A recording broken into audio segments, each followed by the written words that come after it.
A choice you face now. Join us willingly, or join us unwillingly. Chancellor Voxrin realized that humanity had achieved something no species in galactic history had ever accomplished. They had conquered the galaxy without anyone realizing they were being conquered.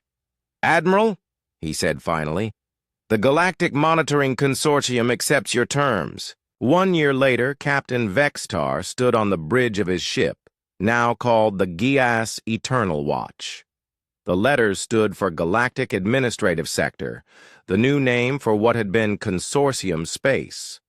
His crew was still mostly the same beings he had served with for years, but now they wore human-designed uniforms and followed human protocols. Lieutenant Colonel Janet Brown served as his first officer, no longer hiding her human identity. "Captain," she said, approaching his command chair, "we're receiving a priority. Signal from Sector Command. A new species has been detected at the edge of explored space." Vextar looked at the display showing the alien vessels. They were sleek and powerful, clearly from an advanced civilization. "What are their capabilities?" he asked. "Preliminary scans suggest they have superior weapons technology and faster-than-light drives that exceed our current standards," Brown replied. "And their intentions?" "Unknown, sir. But they've sent a message demanding that all inferior species in this region submit to their authority or be destroyed." Vextar almost smiled. He had heard those words before, from his own people and others. "Communications, send a response." "What should we tell them, sir?" the communications officer asked. Vexitar looked at Lieutenant Colonel Brown, who nodded approvingly. "Tell them that this region of space is under the protection of the Human Federation. Inform them that they have two choices: peaceful coexistence under human authority or forceful incorporation into human space." "And if they refuse both options?" the communications officer asked. This time, Vextar did smile. It was not a pleasant expression. "Then they'll learn the same lesson we learned. The galaxy belongs to humanity now. Everything else is just details." On the screen, the alien ships began moving toward human space, confident in their superior technology and firepower. Vextar had seen this pattern before. Soon there would be another species serving humanity, wondering how they had lost a war they thought they couldn't lose. The rule had been simple: don't engage humans. But curiosity, pride, and ambition had broken that rule repeatedly. And each time, the species that broke it learned the same truth. Humanity didn't want to rule the galaxy. They just wanted to make sure that no one else did. And in a universe where every species dreamed of conquest, that was the same thing. As Vextar watched the alien fleet approach, he wondered if there would ever come a species wise enough to accept human leadership without testing human strength. Looking at the evidence of galactic history, he doubted it. The galaxy was vast, and there would always be new species to discover. There would always be new civilizations that believed they were strong enough to challenge humanity. They would all learn the same lesson, eventually. The rule existed for a reason. 3 months had passed since Admiral Thexavar's fleet returned to Consortium space. 3 months of emergency meetings, angry debates, and growing fear throughout the 800 worlds of the Galactic Monitoring Consortium.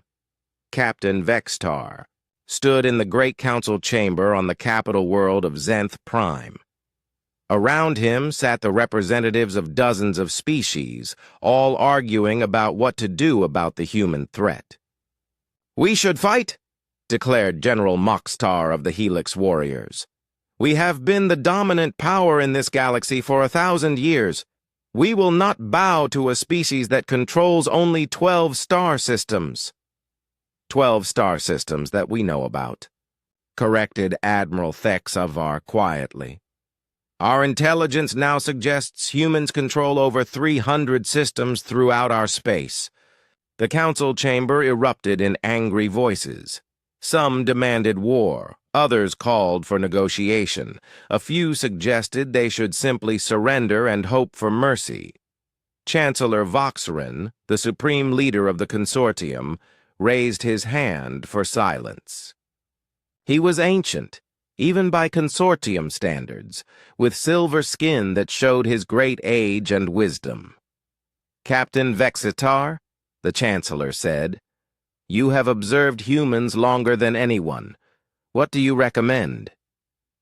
Vexitar stood slowly. Every eye in the chamber focused on him. "Chancellor, I recommend we accept human terms immediately." The chamber exploded in outrage. "Coward!" some shouted.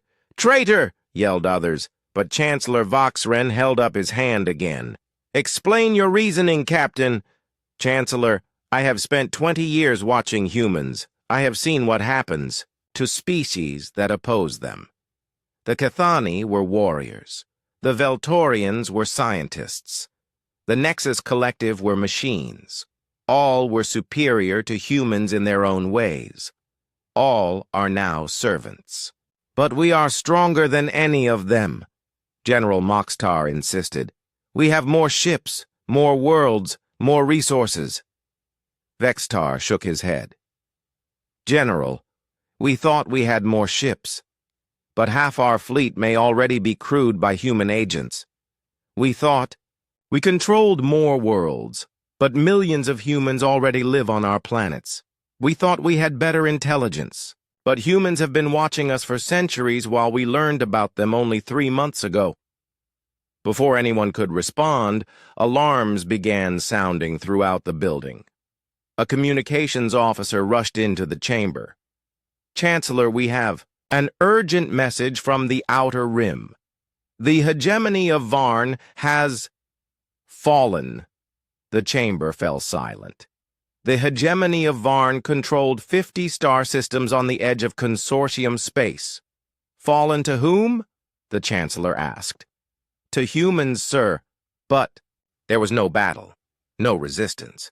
The hegemony government announced this morning that they have joined the Human Federation voluntarily." General Moxtar slammed his fist on his desk. "Impossible. The hegemony had the 3rd largest fleet in the galaxy." The communications officer looked terrified. "Sir, according to the message, the hegemony leadership discovered that 60% of their government officials were human agents. They were given a choice: fight a war they couldn't win, or join humanity peacefully." "What did they choose?"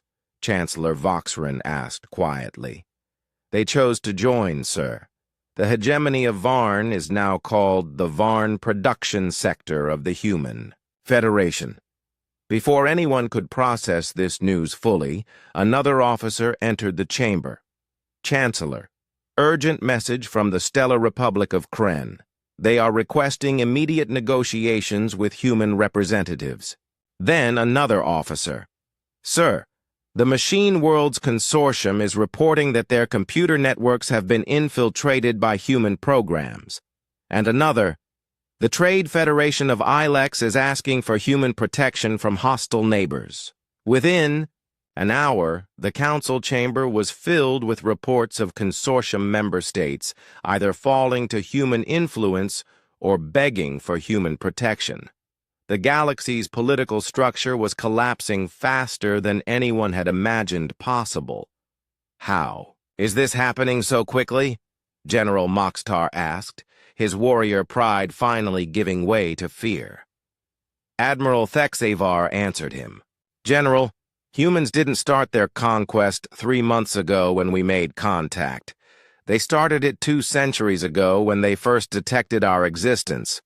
We're not watching the beginning of human expansion. We're watching the end of it, Chancellor." Voxren stood up slowly. His ancient mind was processing the scope of humanity's achievement. "Communications officer," he said, Send a message to human space.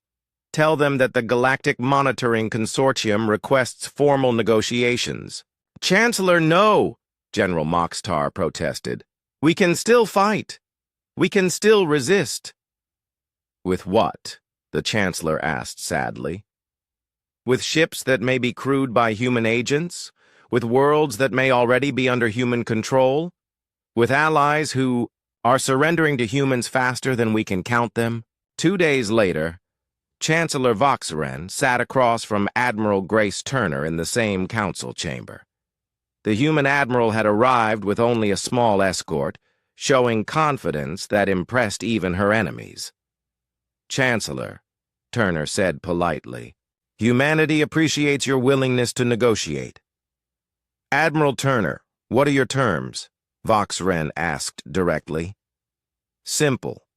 The Galactic Monitoring Consortium becomes the Galactic Administrative Consortium, operating under human oversight. Your worlds keep their governments, their cultures, and their people. Your military becomes part of the human defense fleet. Your trade routes become part of the human economy. And if we refuse, Turner's expression remained friendly, but her words were steel. Chancellor, look around you.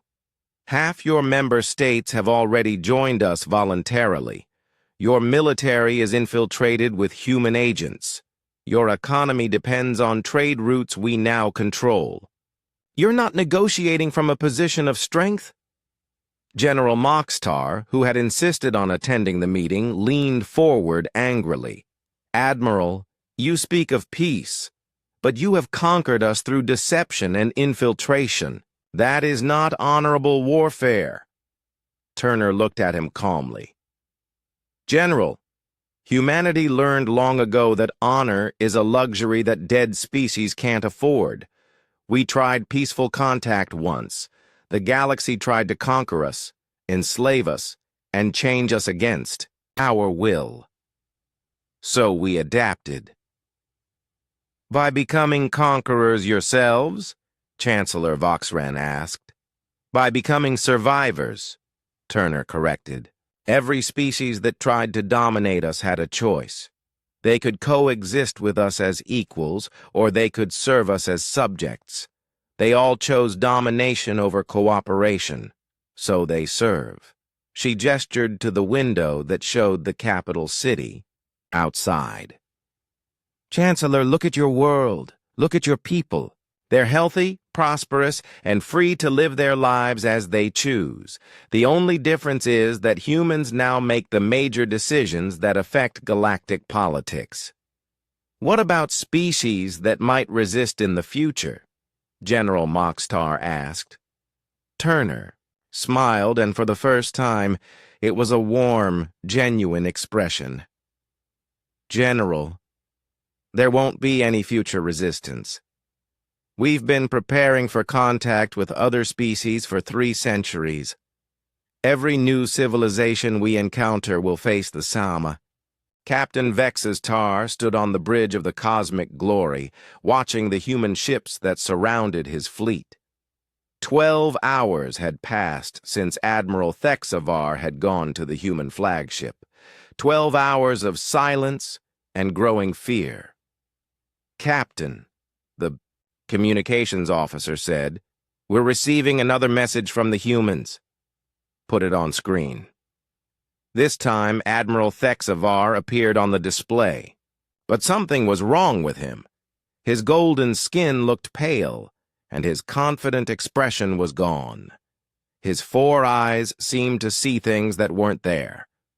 Captain Vextar, the Admiral said slowly, I am returning to the fleet with my officers. Prepare the main docking bay. The communication ended before Vextar could ask any questions. An hour later, Admiral Thexavar and his 20 officers returned to the consortium flagship. But when they walked off their shuttle, every crew member who saw them felt a chill of fear. The Admiral moved differently. His officers stayed close together, like frightened children. They all had the same look in their eyes, the look of beings who had seen something that changed them forever. "Admiral," Vexitar said as they met in the corridor, "what happened on the human ship?" Vexivar looked at him for a long moment before answering. "Captain, we need to leave human space immediately. All ships. No delays." "Sir, what about the diplomatic mission? What about establishing humans as a client species?" The Admiral's laugh was bitter and hollow. "There will be no client species, Captain. We leave now or we don't leave at all." "I don't understand, sir." Admiral Vexivar grabbed Vextar's arm with surprising strength. "Captain, everything we thought we knew about humans is wrong. Everything." Before Vextar could ask more questions, the ship's alarms began to sound. The sensor officer's voice came over the communication system. "All senior officers to the bridge immediately. We have a problem." On the bridge, the main screen showed space around their fleet, but what they saw made no sense. The human ships that had surrounded them were no longer visible on sensors, but space itself seemed to shimmer and move. "Report," Admiral Vexivar ordered, his voice shaking. "Sir," the sensor officer said, "the human ships are still there, but they're using some kind of stealth technology. We can't see them, but we can detect their energy signatures." "How many ships?" Vextar asked. "That's the problem, sir. Our sensors are reading energy signatures from over 3,000 vessels." The bridge was silent. 3,000 ships was more than the entire consortium fleet. "That's impossible," Admiral Vexivar whispered.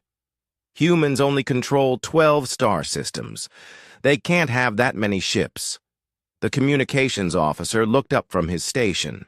"Admiral, we're receiving a transmission from the human fleet commander." Admiral Grace Turner appeared on screen again.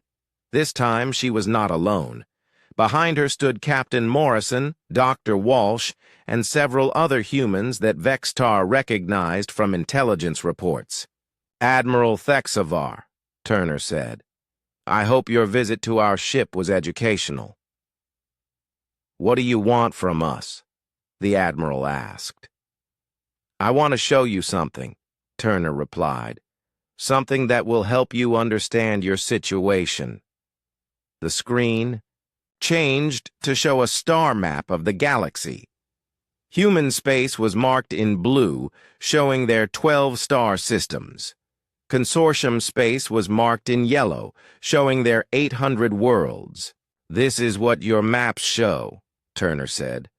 12 human systems surrounded by hundreds of consortium worlds. The map changed. Suddenly there were blue markers throughout consortium space, hundreds of them. "This is reality," Turner continued. "Humans have been living in your space for over a century, on your worlds, in your cities, working in your governments and your military." Admiral Vexivar's golden skin turned white. "That's impossible. We would have detected you." "Would you?" asked a new voice. Captain Vextar turned to see one of his own bridge officers speaking, but the officer's voice was different now, more human. "Lieutenant Kexnal," Vextar said. "Didia." Officer smiled. "Actually, Captain, my name is Lieutenant Colonel Janet Brown, Human Intelligence Division. I've been serving on your ship for 3 years. Vexitar looked around his bridge. 3 more officers raised their hands. "Ensign Mex Tor," said his navigation officer, "or as I'm really known, Commander Steve Miller." "Medical Officer Dexvale," said his doctor, "otherwise known as Dr. Susan Clark." "Communications Specialist Pexion," said the being who had been handling their messages, "but my real name is Captain Paul Johnson." Admiral Vexivar collapsed into the nearest chair. "How many of you are there?" Admiral Turner's voice came from the screen. "On your fleet, about 200 humans serving as consortium officers. In consortium space overall, about 50 million. The number was staggering. 50 million humans living secretly throughout consortium worlds. But why? Vexitar asked. Why hide among us? To learn, Turner replied. To understand your technology, your military, your weaknesses. We've been preparing for this day for 2 centuries. Captain Morrison stepped forward on the screen. Captain Vexitar, do you remember the stories about the Cathani Empire? About how they vanished after trying to conquer us? Vexitar nodded weakly. They didn't vanish. They joined us. Every Cathani world is now a human world. Every Cathani ship is now part of our fleet. The Cathani people still exist, but they work for us now. The screen showed images of Cathani worlds. But instead of the proud warrior species Vexitar remembered, he saw Cathani beings working alongside humans, building human ships, following human orders. The Veltorians tried to change us with their biological weapons, Dr. Walsh said, appearing on screen wearing her medical uniform. Instead, we changed them. Every Veltorian world now produces medical supplies for human colonies. Their brilliant scientists work in our research centers. More images appeared. Veltorian beings, but somehow different. They looked happy, but their eyes showed the same loyalty that Vexitar had seen in converted beings. The Nexus Collective thought they could upload our minds to their network, said a human technician. We uploaded ourselves to their network instead. Every artificial intelligence in the Nexus now serves humanity. The final images showed machine beings that had once been proud and independent. Now they worked in human factories, built human technology, and served human interests with perfect loyalty. Admiral Thexavar, Turner said, you came here to make us your client species, but you have a choice to make. Your people can join humanity willingly, keeping your dignity and your culture. Or you can resist and become like the others. What? Others? Vexitar asked, though he feared the answer. The screen showed a new image. It was a consortium world, but the beings living there looked different.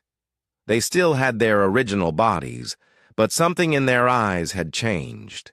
They moved like humans. They talked like humans. They served human interests.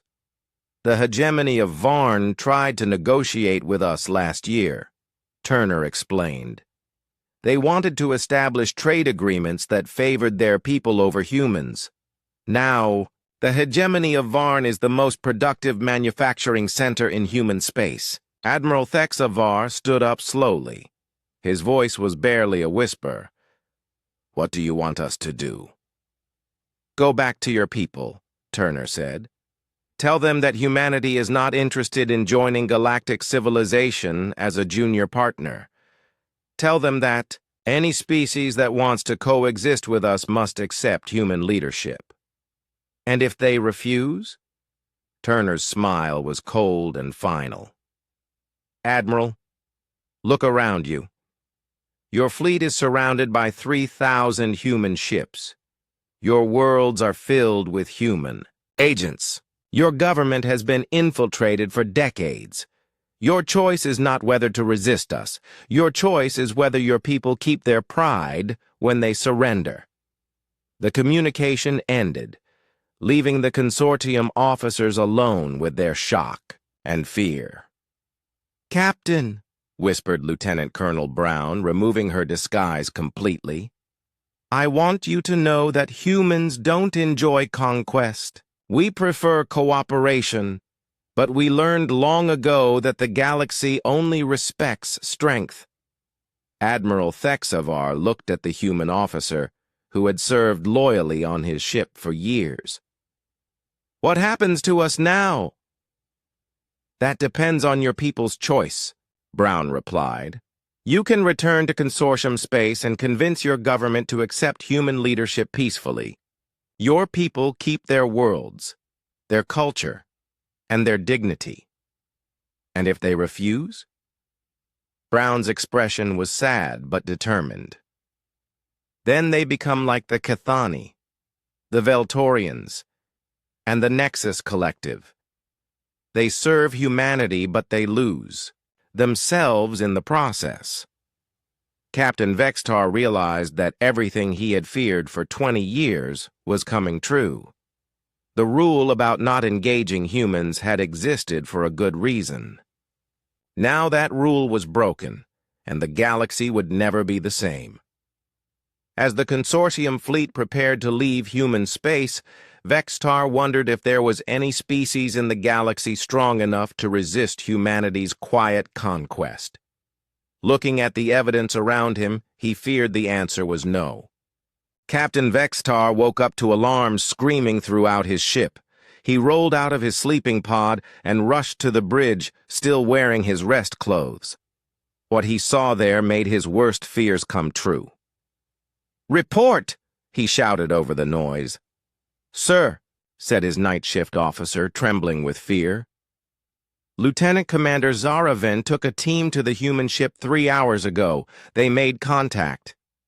Vextar felt like his heart had stopped beating. "She did what?" "The humans sent a thank you message after the team returned.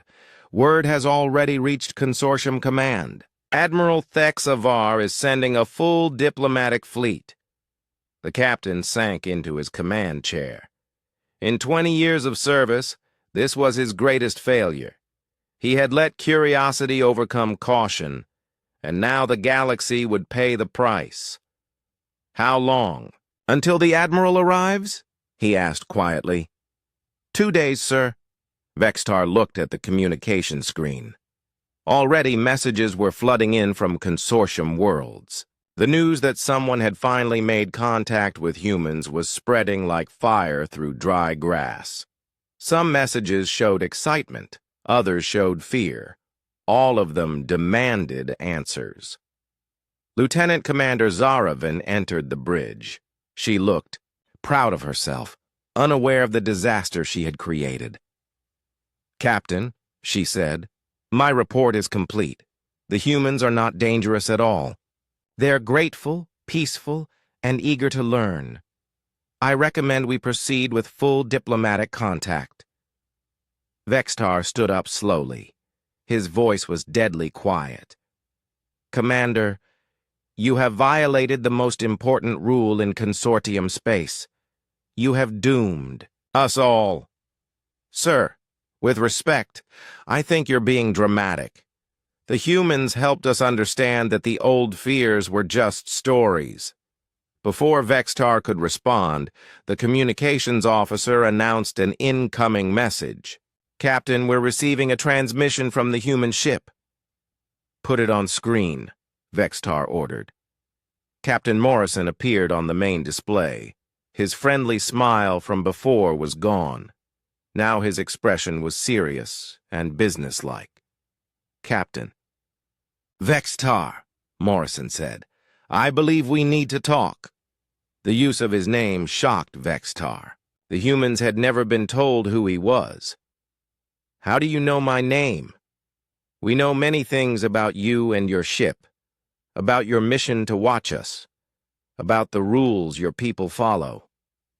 Morrison's blue eyes seemed to look directly into Vextar's soul. "The question is, what happens now?"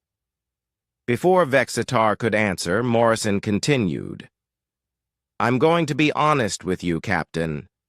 Your people aren't the first aliens to make contact with us. And based on history, this conversation will determine whether our species become friends or enemies." "We came to help you," Zaraven said, stepping forward. "We saved your injured crew." Morrison's attention shifted to her. "Commander Zaraven, yes, you did help us.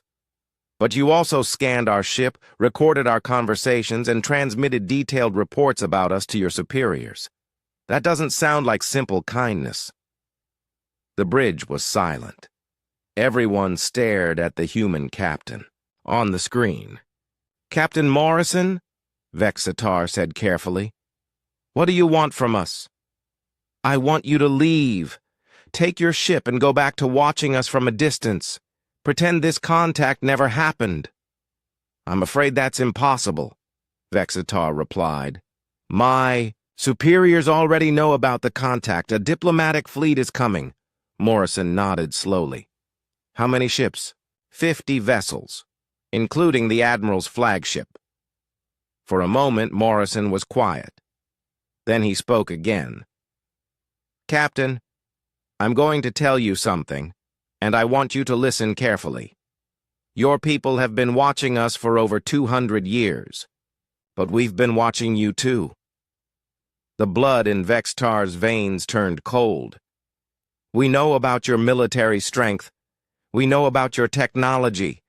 We know about your politics and your fears. Morrison leaned forward.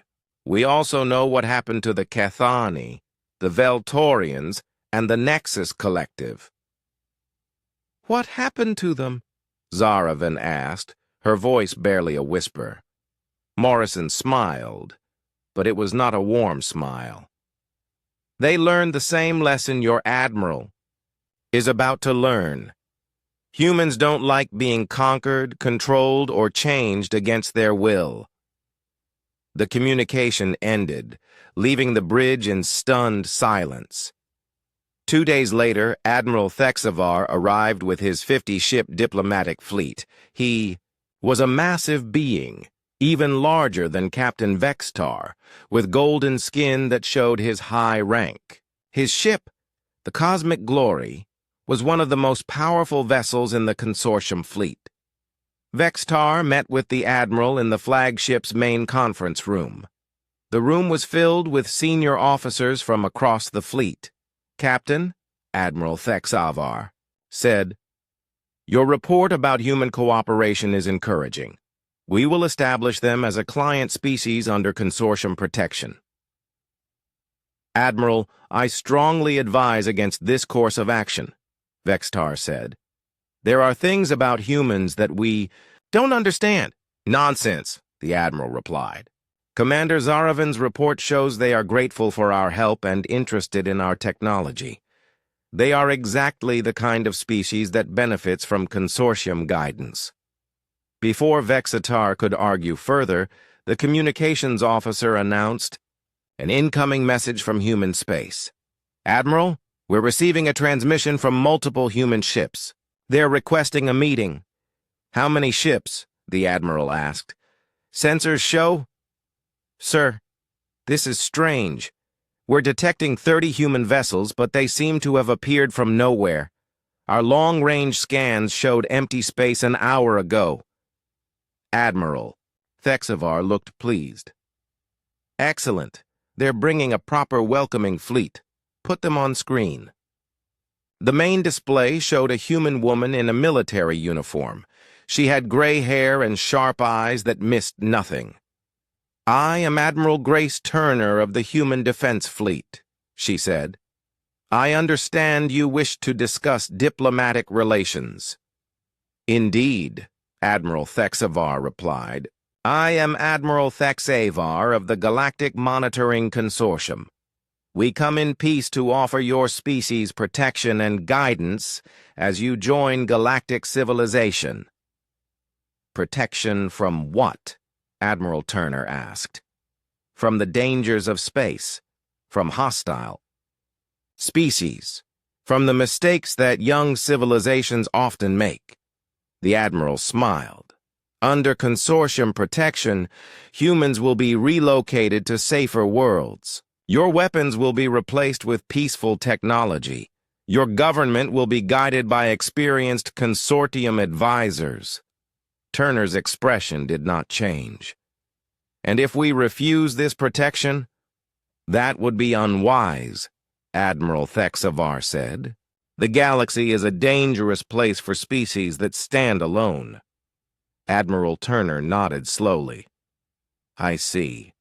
Admiral, I'd like to invite you and your senior staff to my flagship for a more detailed discussion. We have some things to show you that might change your perspective. Excellent, the Admiral said. We look forward to productive negotiations. As the communication ended, Captain Vextar felt a deep dread in his stomach. He had seen this pattern before in the historical records, Polite conversation, invitations to meet, and then silence. "Admiral," he said urgently, "I request permission to remain with the fleet. I don't think you should go to that meeting." "Captain, you worry too much. Humans are a primitive species asking for our guidance. What possible threat could they pose?" 3 hours later, Admiral HFY and 20 of his senior officers took a shuttle to the human flagship. Captain Vexistar watched from the bridge of the cosmic glory as the shuttle disappeared into the human ship. As they waited for the Admiral's return, strange things began to happen. Human ships that had been detected on sensors seemed to multiply. What had been 30 vessels now appeared to be 60, then 100, then more than their sensors could count. "Captain," the sensor officer said nervously, "I'm reading massive energy signatures from the human fleet. Their weapons are much more powerful than our initial scans indicated." Vexistar stared at the display showing hundreds of human ships surrounding the consortium fleet. "Communications, try to reach the Admiral." "No response, sir. All communication with the human flagship has been cut off." Then the waiting began. Hours passed with no word from Admiral HFY or his officers. The human ships remained in position, not attacking but not allowing any consortium vessels to leave. Finally, after 6 hours, a message came from the human flagship. But it was not Admiral HFY who appeared on screen. Instead, they saw a human man in a simple suit. "Greetings," the man said calmly. "I am Carl White, representing human diplomatic interests. Admiral HFY has asked me to deliver a message to his fleet." The man's voice was quiet and polite, but something about him made Vexistar's skin crawl with fear. "Admiral HFY has decided that the consortium's offer of protection is not in humanity's best interests. He has agreed that human space will remain independent and that consortium ships will return to their previous mission of distant observation." "That's impossible," Vexistar said. "The Admiral would never agree to those terms." Carl White smiled. It was the most terrifying expression Vexistar had ever seen on any being's face. "Captain, your Admiral has learned some interesting things about human history. About what happens to species that try to conquer us. About the choices available to him and his fleet." White's smile grew wider. He's making the smart choice. The communication ended, leaving the consortium fleet alone with their fears and the growing certainty that they had made a terrible mistake.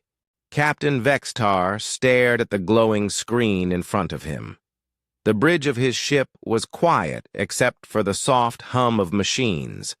His 6 eyes focused on the red warning message that flashed over and over again.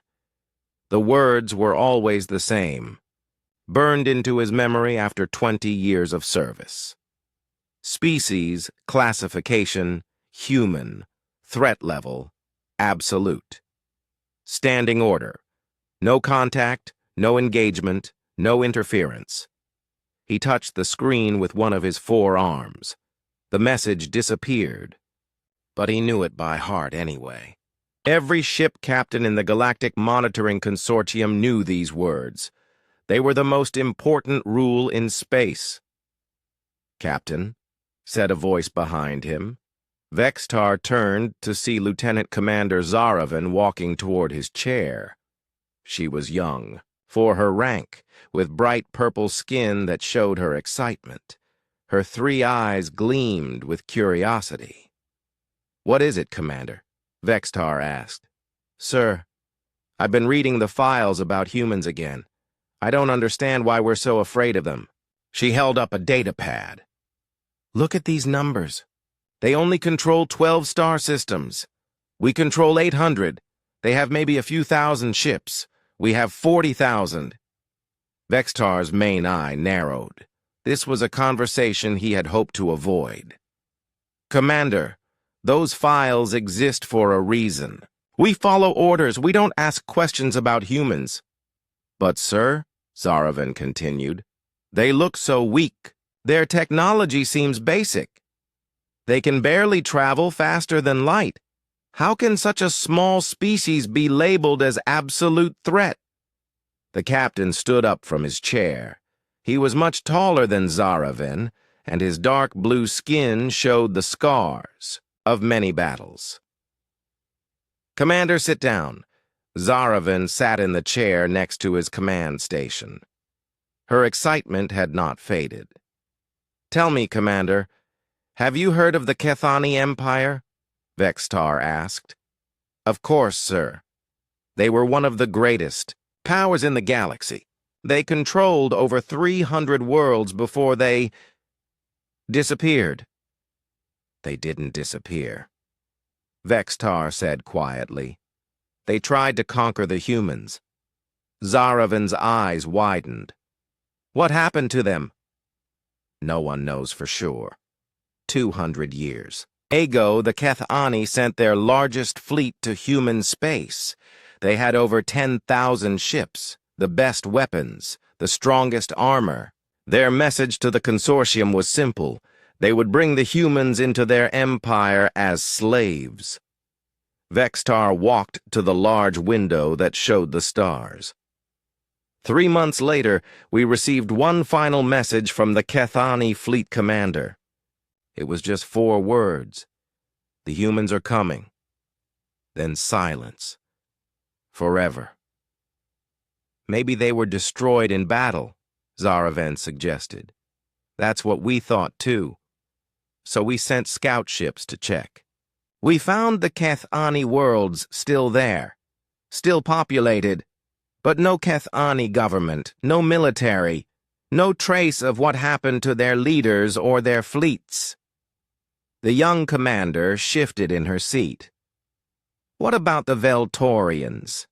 They were peaceful. They never tried to conquer anyone. Vextar's laugh had no humor in it. The Veltorians were scientists, masters of biology and medicine. They thought they could help humans evolve into better beings. They sent research ships to human worlds 150 years ago. He turned back to face her.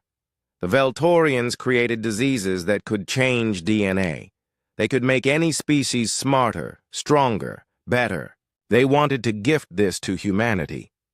That sounds like a good thing, Zaravan said. The humans didn't see it that way.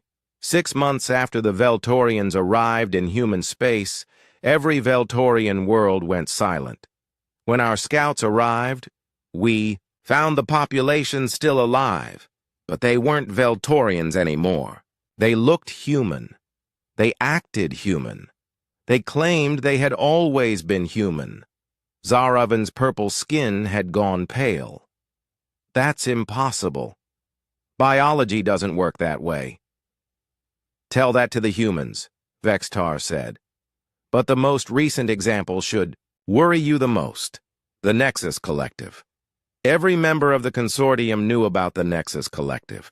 They were machines that had gained consciousness. Their network connected millions of artificial minds across the galaxy. They were logical, efficient, and incredibly advanced. 50 years ago, Vextar continued, the Nexus decided that humans were inefficient organic beings. They wanted to upload human minds into their network, save humanity from the weakness of biological bodies. What happened? Zaravan asked, though she already feared the answer. The Nexus sent their best diplomats to human space, machines that could think faster than any organic being. They made perfect logical arguments for why humans should join their network. Vexatar sat back down. 2 weeks later, the entire Nexus Collective network crashed. When it came back online, the machines claimed they had never tried to contact humans. They said their previous actions had been a virus, a malfunction. They refused to talk about humans at all. The bridge was silent for a long moment. Zaraven stared at her data pad, but she wasn't reading it anymore. "Sir," she said finally, "if humans are so dangerous, why don't we just avoid their space completely? Why do we watch them?" "Because, Commander, someone has to make sure they stay in their 12 systems. Someone has to warn the galaxy if humans ever decide to expand. But they seem so peaceful in our observations. They trade with each other. They explore space slowly. They don't attack anyone." Vextar leaned forward. "Commander, that's exactly what makes them terrifying. 3 different civilizations tried to contact humans. 3 different approaches. Military conquest, scientific improvement, technological integration.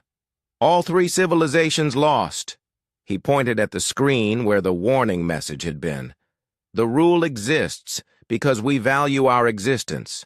We don't engage humans because every species that has tried is no longer truly themselves." Suddenly, alarms began to sound throughout the ship. The communications officer, a thin being with green skin, turned toward the captain. "Sir, we have a problem. A human ship has just entered our scanning range. They appear to be in distress." Vextar's blood went cold. "Show me." The main screen lit up with an image of a human vessel. It was smaller than their own ship, with scorch marks along its hull. Parts of it looked damaged. "They're sending a distress signal," the communications officer reported. "They're asking for help. Their message says they have injured crew members and their engines are failing." Zaraven stood up quickly. "Sir, this is our chance. They need help. We could learn so much about them." "Absolutely not," Vextar said firmly. "We maintain distance. We observe only." "But sir, they're asking for help. What harm could come from helping injured people?" Vextar looked at the young commander. In her 3 eyes he could see curiosity burning like a flame. He had seen that look before in other young officers. It usually led to disaster. "Commander Zaraven," he said slowly, "you are relieved of duty. Go to your quarters." "Sir, Now, Commander." Zaraven left the bridge, but Vextar could see she was not happy. He watched the human ship on the screen and felt a deep worry in his chest. In all his years of watching humans, he had never seen one of their ships this close to consortium space. He wondered if this was how it had started for the Kethani, the Veltorians, and the Nexus Collective. A simple request for help. A chance to do something good. Vextar gave orders to maintain distance and continue monitoring, but he could not shake the feeling that something terrible was about to begin.